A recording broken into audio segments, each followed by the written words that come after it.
Alors les princesses, bonjour. Nous voici arrivés à la paracha de Yitro. Une paracha grandiose, monumentale. Elle porte le nom de Yitro, la paracha la plus importante, où nous recevons la Torah, Asara Adibarot. Alors,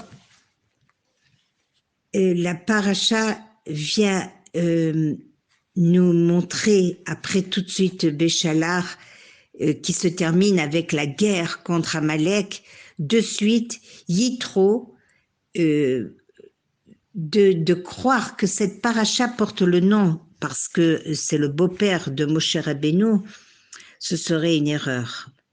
Donc, concentrons-nous sur ce geste monumental qu'a fait Yitro, le premier guerre, et avec quel zèle. Le Zohar nous enseigne qu'à l'époque de Yitro, il réalisa un grand Kiddush Hashem, puisque Yitro était un prêtre idolâtre qui a fait toutes les idolâtries et qui a touché à toutes les idolâtries et qui a tout abandonné afin de faire partie de Am Israël. Alors que Amalek tenta de l'éliminer en lui déclarant la guerre, d'où le nom de Yitro. Et Yitro, son nom c'était Yeter, Akadosh Baruch Hu lui a ajouté un Vav, Yitro, et donc c'est une paracha qui a été rajoutée. La Torah est une source de vie. Le désir d'Hachem est que chaque Yehudi étudie la Torah. Comme un soldat garde une base, une minute d'inattention et c'est fatal. Et la même chose avec le Limud Torah, que l'on doit pratiquer sans interruption. Et là, on voit un enseignement, avoir un profond sentiment de sécurité et être inculqué qu'avec Hachem, on n'est jamais seul. Toutes les coutumes ou règles de déroulement du mariage est née avec Matan Torah, le Khatan étant Hachem, la Kala Am Israël et l'anneau, la Torah. Pourquoi la mariée rentre sous le dénuptial, sous la roupa avec un voile? La Torah relate qu'après avoir reçu la Torah, l'état de la loi, le visage de Moshe était si brillant, si rayonnant de sainteté que personne ne pouvait en soutenir l'éclat. Il devait donc porter un voile chaque fois qu'il s'adressait à Am Israël pour atténuer cette lumière divine. À ce moment présent où les mariés s'unissent pour ne plus faire qu'un, leurs âmes connaissent une élévation incommensurable. La Shrina brille plus spécialement sur le visage de la Kala dans toute la pureté. Cette lumière est si intense qu'elle a besoin d'intimité. Elle doit être voilée, tout comme celle qui émanait du visage de Moshe Rabbeinu. Pendant Asara Dibarot, à 10 reprises, les Bnei Israël se sont évanouis et les Malachim les ont à chaque fois ranimés. Alors, on voit parmi les Asara Dibarot, on voit « Honore ton père et ta mère » et se souvenir du Shabbat. Dans Parashat Kedoshim, on voit ces deux commandements accolés. Honore les parents, mais ne pas négliger les commandements de la Torah.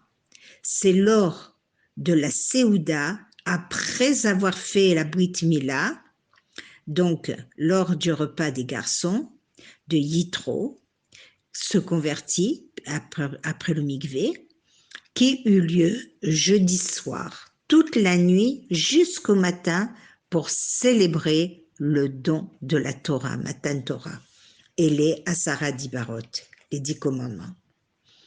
Yitro expliqua à Moshe l'importance de déléguer les responsabilités à des juges et on voit aussi que d'où l'origine de la Seudat Yitro, de la fête des garçons, puisque le Maharacha, bon, nos amis tunisiens savent parfaitement qu'il y avait une épidémie en Tunisie qui s'est arrêtée avec la paracha de Yitro, d'où ce festin avec pièces montées en forme de Arsinaï, et toutes sortes de, évidemment les pigeons, hein.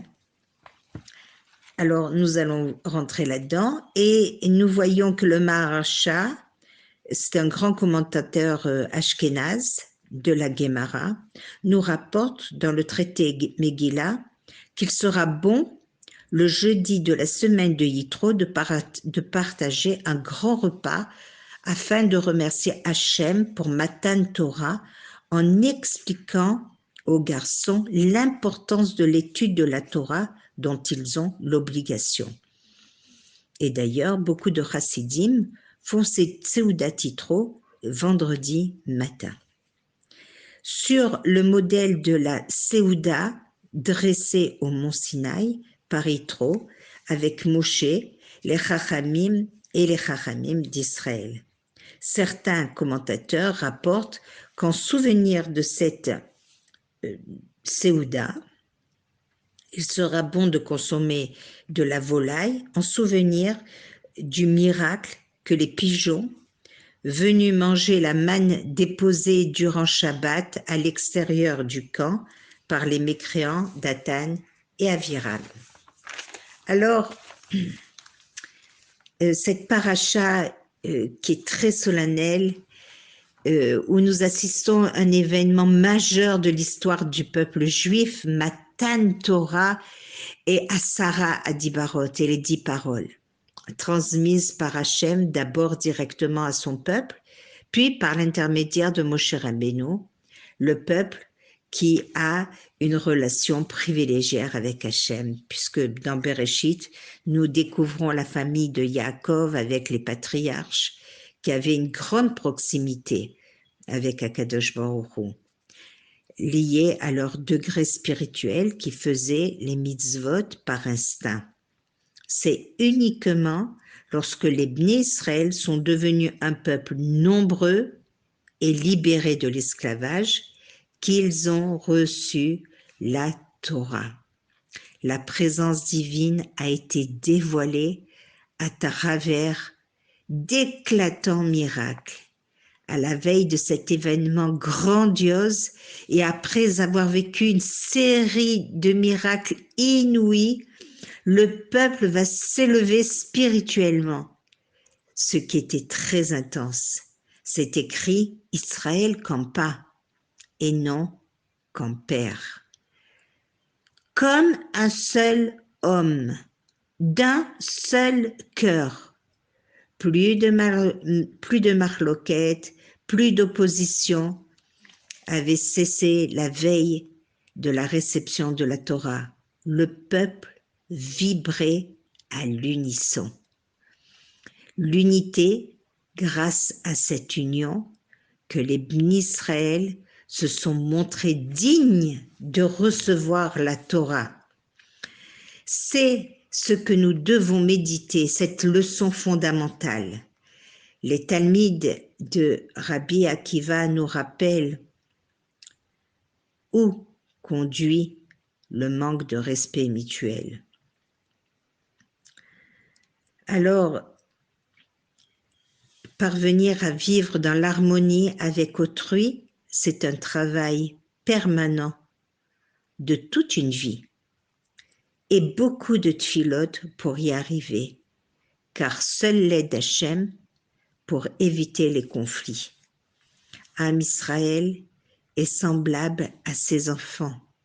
De même qu'un père ne supporte pas de voir ses enfants se disputer, Hachem ne peut pas voir Am Israël dans la discorde. Percevoir Am Israël comme une seule famille, c'est pourquoi Ahavat Israël est partie intégrante de la Avodat Hachem. Voilà, alors je voudrais dédier ces paroles au retour des otages en bonne santé et vivants, au retour de tous les soldats, au Refoua Shlema de tous les malades de Am Israël et de tous les blessés. Alors, une petite histoire de Ahavat Israël, puisque vous l'avez réclamé. Alors, c'est l'histoire d'un électricien. Je touche à tout ce qui a trait à l'électricité, mais en plus de réparer et d'installer des appareils, je constitue une sorte de banque de pièces détachées d'appareils électroménagers en tout genre. Une vieille machine à laver, par exemple, dont quelqu'un s'est débarrassé, est pour moi une mine d'or, puisque j'en récupère les pièces de caoutchouc jusqu'au tambour, en passant par le moteur, les vis, les portes, les tuyaux, etc. Lorsque je repère un appareil électrique, je le charge sur mon utilitaire, la porte à l'entrepôt et procède à des vérifications.